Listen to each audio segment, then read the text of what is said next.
Well, hello everyone. This is David Boucher, the Real Time Show's resident provocateur. I'm back for another solo episode, and the reason I'm back is the same reason that I was hosting solo the last time. We're talking French watches. And not only are we talking French watches, I think we're talking about what you could probably call the pinnacle of French watchmaking at the moment. That is Pequignet. And not only are we going to hear from Pequignet, we're going to hear from its CEO, Mr. Hugues Souparis, and we're going to hear from him at the Pequignet boutique. So I think this is a first for the show. They're going to show us some watches on camera. So if you're listening to us via podcast, please check out our YouTube channel. The last thing I'll say before turning it over to him is that unfortunately we're on webcams. The picture quality is not great, but hopefully you'll see enough that you want to go to their website and maybe even check out some Pequignet watches in person. So Hugues, thank you so much for joining us here today. Thank you for inviting. It's a pleasure for me. Fantastic. So what I want to do first is cover a couple of things. The first is perhaps, I guess I'm not really sure which one to start with. I'll let you choose, but I want to cover the history of Pequignet, your history, and how you came to be running this particular brand. Okay, it's quite a long story, but I will do my best to make it short. So Pequignet is a company that's been created by Mr. Pequignet, Émile Pequignet, in 1973. At the beginning, Pequignet was essentially a watchmaker. I will qualify of stylish watches. They were using systematically Swiss movements, quartz or mechanical. A lot of women designs. Pequignet was probably one of the first brand to introduce special forms in the watches dedicated to women. Before Pequignet, most of the women watches were just male watches, a little bit smaller. Pequignet was the first one to make a sort of fusion between the watches and jewelry. So the Pequignet watches were, very nicely designed women watches at the beginning, and then of course he develops also male watches, and that lasted up to 2004. He sold the company because he wanted to be retired, and also he had another passion, which was horses.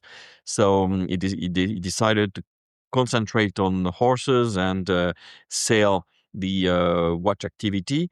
And he sold to Mr. Libengut. Mr. Libengut was a watchmaker, son of watchmaker, grandson of watchmaker. So it was a passionate about watches.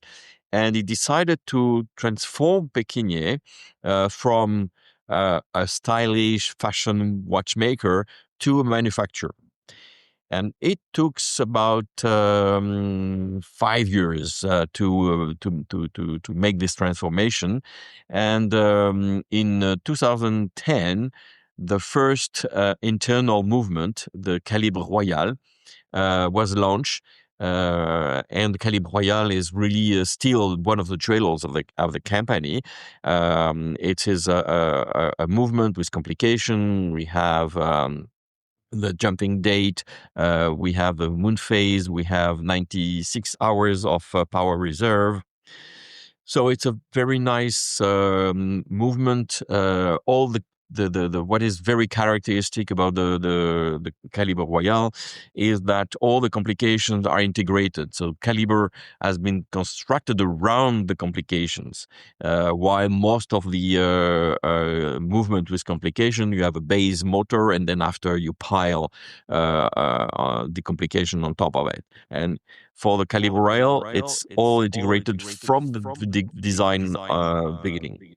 So I'm sorry, I just want to stop you there because I want to tell listeners, I actually own a Calibre Royal. It was the watch that helped me get married to my wife, so I can tell that story some other time. Okay, but so I can confirm it's a very beautiful watch, but I want to stop you there because, as you said, Pequignet's had a complicated history, but that Calibre Royal, the development was actually quite difficult financially for the company.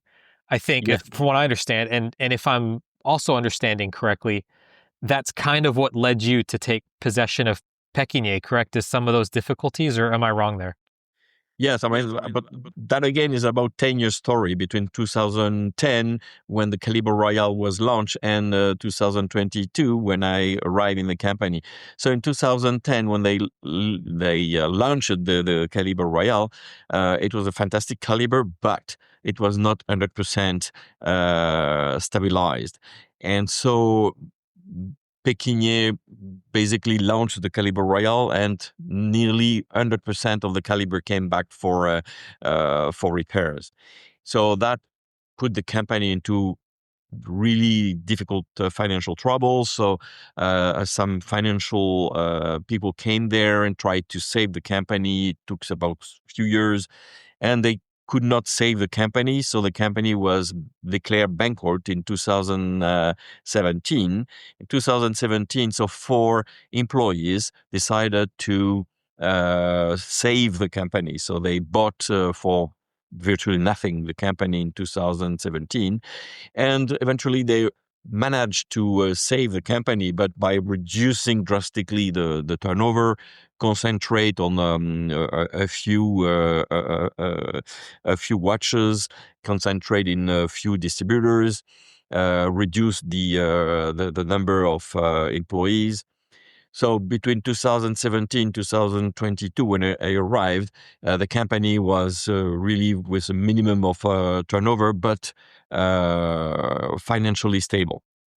And so then I came in order to help the company to restart, to go again into a growing phase. So this is my role in the company, is to push this company to regrow again, to export again, and to develop new models. So the goal for the company now is to become one of the leading independent watchmaker in Europe. That's This a is fan- our No, it's a fantastic answer. I think you've said extremely clearly the very phases, the phase of the company. So it started as, I think we can say, a fashion watch and jewelry brand, pivoted to high horology, had some trouble, stabilized, and now you're here to take it to the next level. So I've got a couple of questions now I want to follow up with. The first is related to your personal involvement in this, because I was speaking with your colleague Natasha when we were setting this up, and it sounds to me like your background actually isn't watchmaking, but you have a personal mission to save French artisanal crafts. Is that what I understood correctly? I mean, what led you to decide to take on this challenge? Well, not exactly artisanal, because I'm more an industrial guy than an artisan. My past is in a very special device, which is holography. I don't know if you know what holography is. At the beginning, in the 80s, the holography was a new technology based on laser interferences, which were which with the holography we could develop large three-dimensional images, mainly for advertisement or communication. Then after it turns that holography technology could be used to protect documents from counterfeit, because one of the side effects of hologram is that the colors are not stable. You make a sort of three-dimensional photo, but those colors are in the rainbow range and never stable. And that characteristic is extremely special because it cannot be printed. It can be duplicated with special methods, but not printed. So not scan, no print, no color photocopy. So in that case, you can not duplicate easily. So it was used from the end of the 80s as a security device, first on credit cards, then after on passport, ID documents, up to banknotes. And so I started in holography in the 80s. Then I was one of the pioneers in transforming this holography into a security device. I created a company at that time, and this company became eventually one of the world leader in this field. We created the hologram for the Euro banknotes, and at the end, when I sold the company, we were protecting more than 120 countries' security documents. And I was really the world leader in the application of passports. So 50% of the passport in the world, including Chinese passport, were using our technology. So it was, yeah, I mean, I was one of the only company in Europe, I think, to produce very large volume products and to sell that, to export and to sell in China. So that was quite fun. And so I sold the company in 2019. And then, I'm not, I could just invest in two companies and then, be just an investor. But I don't like to just sit back and see other people playing with my money. I like to be an entrepreneur myself. So I decided to create a small group of companies. So the group of companies' name is Maison et Manufacture. Maison et Manufacture is dedicated to agglomerate a few small or less small companies, but with characteristic that we create and produce products in France. Because, France was at a time, one of the world leading country in terms of high tech, in terms of production of cars, of rockets, of whatever was, you could produce that in France. I mean, you had a very strong French industry. And since 30 years, the politics in our country destroyed our industry, really destroyed. I mean, the industry was destroyed by more than half in 30 years. So, me alone in my corner, I cannot make the whole French industry revive again, but I can do a little bit, and with things that I'm, happy to play with.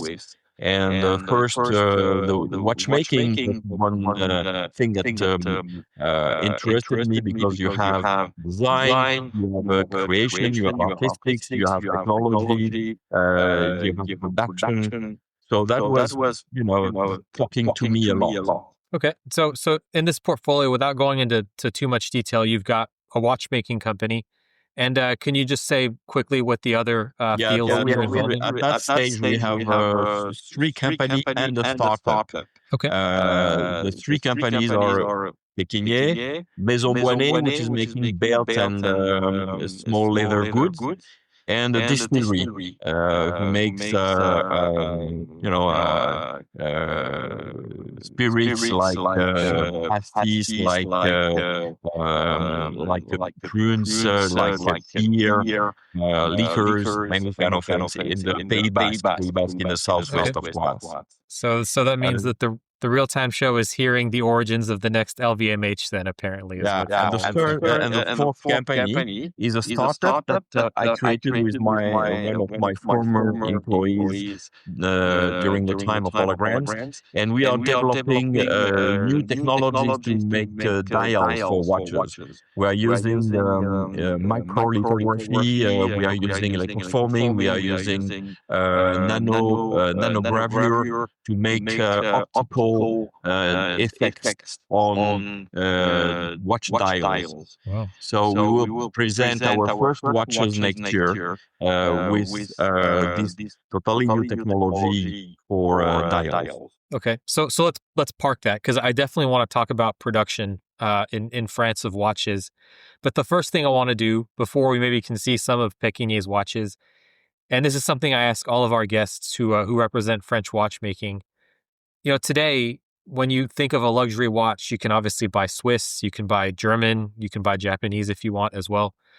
So what is it that makes a French watch different in today's market? And what is it that makes a Pequignet watch different relative to its peers in the same price ranges? Okay. First, if we go back to history, you know that in the past centuries, France was the leading country for watchmaking. You have very big names like, for example, Breguet, which the French guy, and develop fantastic watches, and many others. In the 70s, the France was still a country, a very leading country for not only for high level watches, but also for volume watches.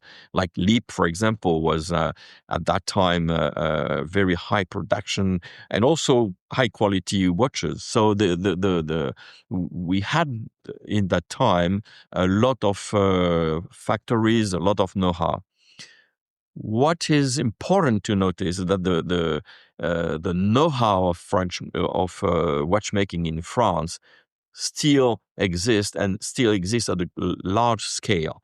Every day you have 10,000 of watchmakers that are crossing the border from France to Switzerland. So you can say that a big number, I will not say the majority, but maybe we are not far, of Swiss watches are made by French workers. Okay, we still have at 100 meters, really virtually 100 meters from our factory, is the best watchmaking school of Europe. In Besançon. Is that at Garfort? Is that what Exactly. it's? At Garfort is 100 or 200 meters from our manufacturer. I think. Sorry, and I'm going off memory now, but so I don't know the relative rankings, but I do know that taking to another project. I'm not sure if you're familiar with La Naissance d'une Montre, which is a project that is basically meant to upkeep kind of handmade watchmaking. And the first or maybe the first or second was Grubel Forsey, and it was made actually in conjunction with a professor from Garfort. So that's probably one project among many that they have done, because their reputation, as you said, is very good. Yeah, and also Besançon, which is about 45 minutes drive from Pequignet, it's also a large center for micromechanics. We have a school of engineers. We have a lot of small companies around. We have a lot of small companies that make components. A lot of French companies are making components that are sold to Switzerland. And for example, in our Calibre Initial, 75% of the components are really made in France. And the other 25% are made just across the border at about a few kilometers from Pequignet. So Pequignet is really working with local manufacturers for most of the components. So let's pause there for a moment. How difficult is it, though? Well, probably less difficult today than it was, but how difficult is it for you still to make a watch that's as close to French made as possible? In other words, you're probably getting some components from elsewhere, and that's fine. Even the Swiss brands get their components from elsewhere, but how difficult is it for you? Let's say you wanted a 100% French watch.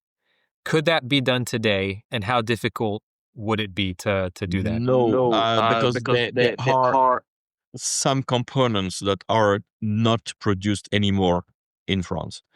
Most of the, very small component, the mechanics, you can buy in France for most of the production. But for example, the spiral, nobody is producing any more spiral springs in France. So in that piece, we need to buy, across the border. The oscillator, also, we are obliged to buy it in Switzerland. But it's still local because, we are 20 kilometers from La Chaux-de-Fonds. So, and they speak French also. So it's really, of course, it's across the border, but it's a local made watch, what I can say. Yeah. And just for our non-French speakers, spiral is the escape, or the hairspring rather, and then the oscillator is the balance wheel. Okay, so going back to the labor question before we go on to something else. So you said, okay, most of your watchmakers or French watchmakers go over the border, they work in Switzerland. So, and they do this also, the reason they do that is because the salaries are just so much higher. So you can get Swiss salary, French cost of living. So as a company that needs these watchmakers to survive, how do you convince someone to stay in France and work on the French side of the border rather than going to another brand over on the Swiss side? Well, there are There are many many. reasons that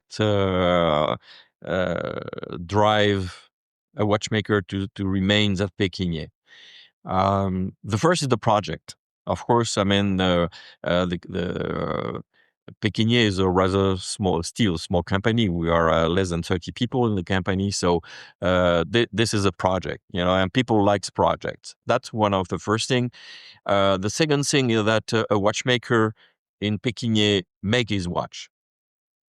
If you are a watchmaker in a large company in Switzerland, you put a component or two on the mechanism, and then you pass it to someone else or to a machine which is making the other part of the watch. Here at Pequignet, if you have a movement, the movement has been made by one of our watchmaker. So it goes from A to Z, and that the pleasure that they get to work in that type of environment is a lot more than what they get working in Switzerland. That's one of the first thing. Second thing is, that in France we have very good social laws. So if you work in Switzerland, first you work 42 hours, then you have 4 weeks of vacations. Then, depending where you work, where you live in France, you will have probably 1 hour or 1.5 drive morning and evening. So you work 42 hours plus at the least 2 hours a day more for traveling. 5 days a week, 10 years. So it's 10 hours. So it's 52 hours of work instead of 35. Okay, you get the double salary, but also when you get a salary in France, you have also a lot advantage. Also, you have the healthcare, you have the unemployment insurance. In Switzerland, I mean, if there is a problem in the economy, from one day to the other, you are fired. In France, no. First, it's very difficult to fire someone, and then, if for whatever reason it happened, then you are protected. Then you have your salary, which is guaranteed for minimum 18 to 20 months. So we have with this type of arguments, we have significant amount of people that likes to stay in our company because they work a little bit less, so they have a better balance between their family life and the professional life. And for French people, it's something which is important to balance family and work. I think that they of course they get less salary, but they have a lot more insurance for unemployment and for health. They have more holidays, and they are more with their family. Okay. I love that answer. No, that's a big reason. A nice project. I completely agree. I don't sound it, but I'm French, and that's one of the kind of decisions I had to make moving here from the States, and totally agree. So fantastic answer. Okay, so now I want to talk about something that you mentioned in passing, but I want to spend more time on it. So the calibre initial, but I think before we do that, this might be a good time to see some watches. So I know you've got a selection next to you. Can you show us a couple of your favorite that have the calibre royal in them, please? Okay. First, I can show you the calibre royal. Please. Oh, wow. Okay. I don't know if the image is good enough. So for our listeners, please go check out the YouTube channel. What Hugues is showing us now is like an acrylic cube with a blow up of all the components for the calibre royal inside it. So that's hard to see. If you're in Paris, go check out the boutique. You'll be able to see it there. But off the top of your heads, how many components are in the calibre royal? Around 350. That is, yeah. it's a complicated movement for sure. Components. And so the main watch we are doing with the Calibre Royal is this Royal Paris. I don't know if it is yet. It's the right Royal Paris. So you see that you have the big date here. So we have 3 discs to make this date and day, and all the 3 discs are jumping instantly in less than 2/10 of a second at midnight. Yep. So that is one of the complications. You have a moon phase also. In this model, you see the moon phase is just a real photo of the moon. So we got a photo from NASA, and we making it small to get the real photo of the moon. You have the power reserve. Power reserve is 96 hours. It's quite impressive. 96 hours on a watch, and the small figure. And could you turn it? Oh, I know it's going to be hard to see on camera, but can you turn it around, please, so we can see the back, if possible? I don't know if you will see. It's difficult. I'll tell. So yes, that's pretty good. As you're showing the camera, I will mention. Yeah, that's perfect. I will mention to listeners that. So I own a version of the Calibre Royal. I think what's really special about the watch that Hugues is showing up is that it's actually been shrunk somewhat. So the previous Calibre Royal watches were 42 millimeters. I think the one you have now is 39.5. Exactly. So it's been slimmed down. The dial is much less classic than the one I have. I've got Roman numerals, and it looks like a very classic dress watch, whereas this one's been freshened up. It's just a really chic, luxe, well-made product. I've never actually handled one, but from the pictures, it looks really beautiful. And hopefully listeners will be excited to check it out. What's the reception been, Hugues, so far? Has the market been receptive to it? Very excellent. I mean, first, just what I want to say before on the Calibre Royal is, if you look at the conception, it's very symmetric. All the even if you look at our Calibre Initial, we are very symmetric. One of the signature of Pequignet movements is the way it is constructed, the way it is finished. So we put design also on the movement. So Pequignet, if we want to give some characteristic of Pequignet, which is really coming from the DNA of Emile Pequignet, is that we are still about aesthetic. We're still about elegance. Elegance is not only the watch itself, but it's also inside the movement. Yeah. So we want to be from the small component to the watch box into this design, detail, and elegance. Yep. So I could totally agree. And listeners, please do go check that watch out. It's worth looking at if you've not heard of it. Yeah. So this watch, I mean, since I have been in the company since now it's the 4th year, we were always challenged by the size of the watch. We had the minimum size was 41 millimeter, and everyone told us you have to be smaller because the market now is less than 40. So we redeveloped completely the casing in order to be able to reduce it. And also what we did is we worked with better manufacturers. So if you see the finishing of the box, we have a lot of details in the polishing, in the finishing that make this watch, to the level of the best independent watchmaking. Really, everyone which is looking at the details, they recognize that the quality now is absolutely superb. Even in the dial, we made a lot of improvement with our dial maker. So the dial is really finished to a point that probably we could sell the watch normally. If we could sign something different than Pequignet, maybe we'll get this watch for double price. Well, I hope that maybe in 5, 10 years time, 15 years time, you can do that. But so I want to jump from Calibre Royal. You mentioned Calibre Initial. Now Calibre Initial I think is very important because, well, there's a couple aspects. The first is I think it's a customer caliber as well, which is huge for French watchmaking. The other one, though, is it does allow you to go a little bit further down in price in even smaller watches. I was looking at your website and you're even smaller.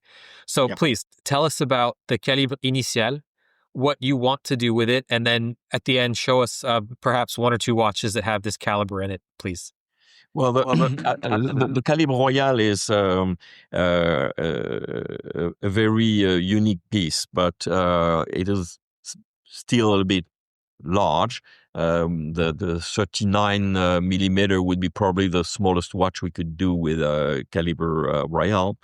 So we wanted to have a caliber for smaller watches and thinner watches.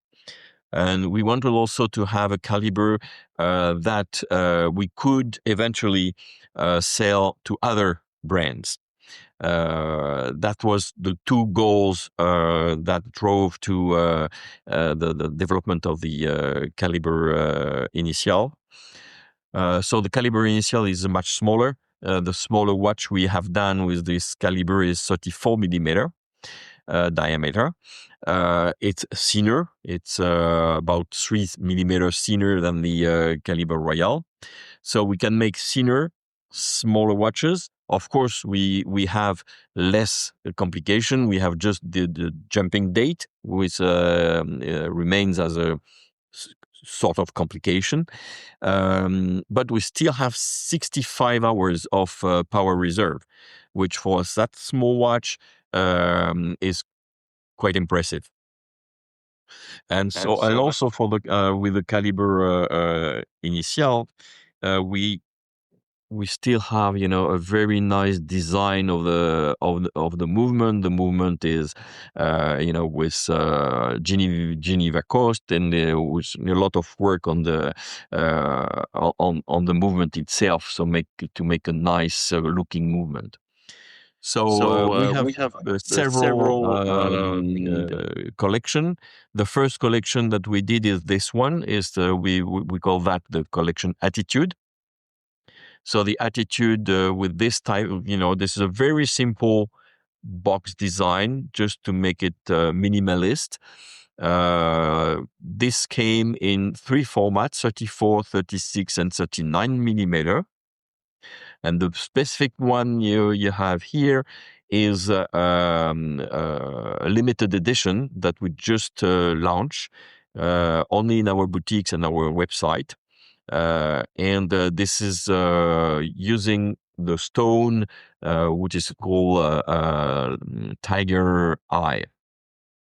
And so we have in this watch we have an in-house movement and a stone dial as well. Yes. Stone dial and in-house movement. And for how much does that retail for? So this one is the gold one. It's about 10,000 euro, and we have the version in the same version, but in steel, which is about 4,000 euro. Okay, so the value proposition is it's a good one. I mean, yeah, it's very good. It's very good. And I know everyone listening. I'm French. I own a Pequignet. I'm a little bit biased, but I think if you go look at the actual market pricing for some of these things, I think the data will back me up. I do want to spend 65 hours total reserve and the power reserve as well, for sure. I do want to go back to this idea of a customer caliber because I don't want to undersell how important that is. France in the past made lots and lots of movements, and they don't anymore. And now you are making a French customer caliber, so I presume that you're going to be limited in production because you just can't make millions of them. So could you talk us through maybe what's the reception been to these calibers and what's your strategy for getting more of them out onto the market? Well, I mean, this is a side strategy, okay?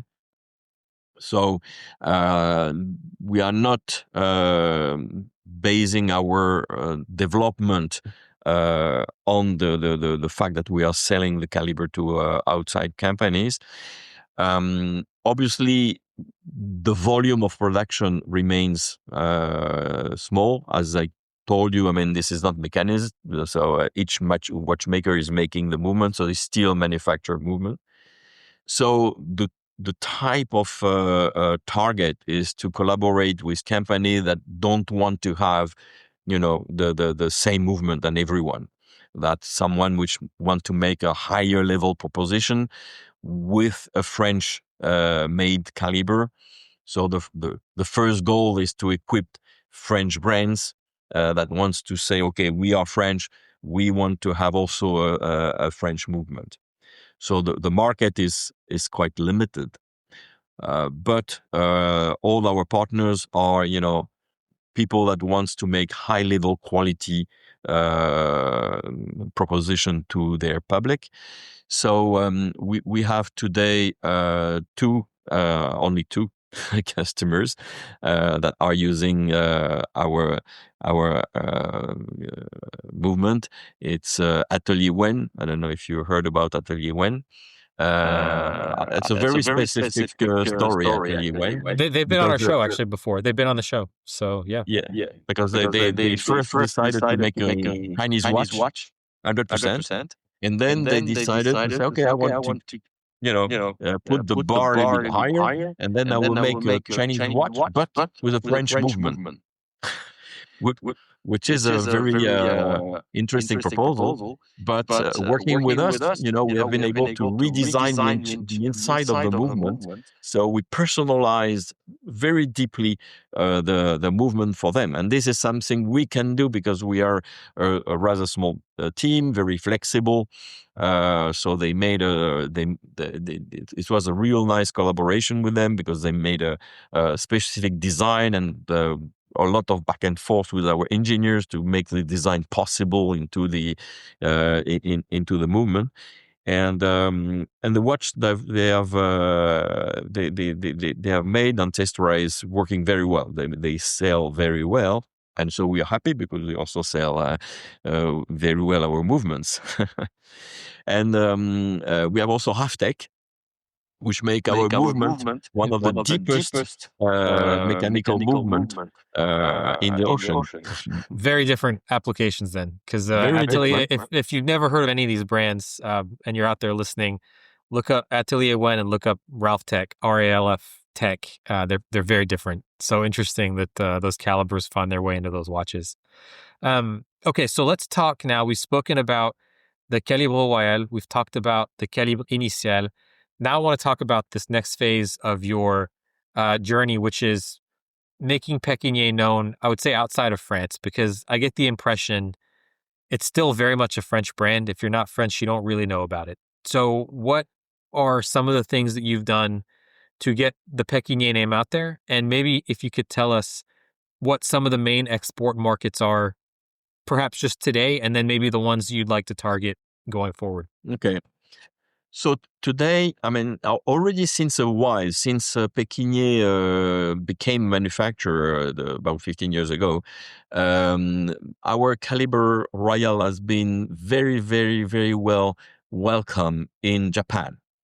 So Japan was, for whatever reason, and also because we have a nice partner there, welcoming Pequignet since the beginning of not since the beginning of the brand, but since the beginning of the manufacture. And so we have in Japan about 15 or 17 now point of sales that are distributing our brand on a very nice scale. I mean, if you go to a shop in Japan who is having Pequignet, they have it really. So they have, all our models with the Calibre Royal inside. So for them, Pequignet is Calibre Royal, high-level watches. So the Pequignet name in Japan is synonymous of French. They call our movement the French garden movement, because what I said earlier, that it's very the design of the movement is very symmetric, like a French garden. So for them, it's a signature of the French movement that are organized like a French garden. So we have still, a very good sales in Japan. And now with the Calibre Initial and the new watches with the Concorde line, we have a revamping also of the Japanese market for us. So Japan is our main, the second market after France. Then, since now 3 years, we have been present at the Watch and Wonders. So we show our product. The first edition, everyone was looking at Pequignet. What are you doing here, basically? And then, slowly by slowly, we're integrating the world of independent watchmakers. And we begin to have some nice results. We have now a point of sales in Dubai. We have a point of sales in Saudi Arabia, one in Iraq, one in Nigeria, Ghana, Vietnam. So we begin to have, slowly by slowly, in some time, not the countries that you imagine, which are the first country where a brand should come, but to begin to have some nice point of sales outside. We still have quite a lot of point of sales in Belgium, Germany. We have one now which has been opened in Italy. And we went also to a B2C trade show in New York, where we have been able to show directly to the public our watches, and the results were really very positive. We had a lot of very good connection there. So we believe that the next step will be to try US. Because we believe that the style of our watches will probably be very well welcome in the US. And the second area where we are quite hopeful is India, because also India. I think that, I know pretty well India. I've been in India many times. And I think that the mentality of the Indians and the way we see watches at Pequignet are really also very compatible. It's certainly a huge market, obviously. I think just going back to your comments on Japan, we spoke with France Éclat a couple of weeks ago, and I presume this episode will air after that one. And the comment that we had from the gentleman at France Éclat was, if Japan validates your products, then that means it's a very good product. So if you're listening again to this podcast, if it's good enough for Japan, then it's absolutely good enough for the US, for India, for anyone, based on just qualitative merits. Yeah, I've been a year ago in Japan to make some animations in the point of sales, and this was the first time that 100% of the customers that were looking at the watches, they had a loop. All of them, when they look at the watch, they take the loop and the magnifier, and they look the watch with the magnifier. Yeah, no, it's. I think without just kind of the external view of the culture, I think that's what they enjoy about products. I mean, we can enjoy products for different ways, and I think for them, it really is just appreciating every detail. And the Calibre Royal has those, so I'm not surprised that you've had that connection. But the Calibre Initial also. I mean, the Calibre Initial is really made with the same level of exactitude, the same level of exigence. That's true. Okay, so and then we're wrapping up shortly, but I do want to talk about the setting that you're in, because you're, of course, in the Pequignet boutique. And this is quite new, as I understand. So can you just walk us through when it opened, and then perhaps what your plans are for other brand boutiques in the future? In fact, we have two boutiques. We have one in Besançon, which is more historic, and we opened this boutique 3 years ago in Paris. The area where we are is surrounded by other watch shops, so it's a nice place for watch lovers to come, because they will see quite a lot of different brands around our boutique.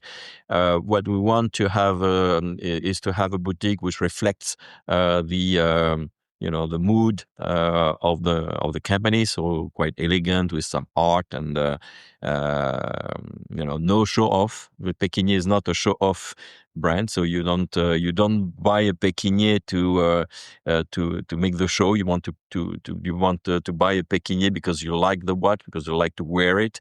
So it's not to demonstrate, but it's to leave the ownership of your watch and the fact that you like to have an elegant watch on your wrist. And the boutique is like this. It's not a show boutique. You don't have gold and everything around, but we hope that the people that are coming in the boutique feels well, feels comfortable, feels at home.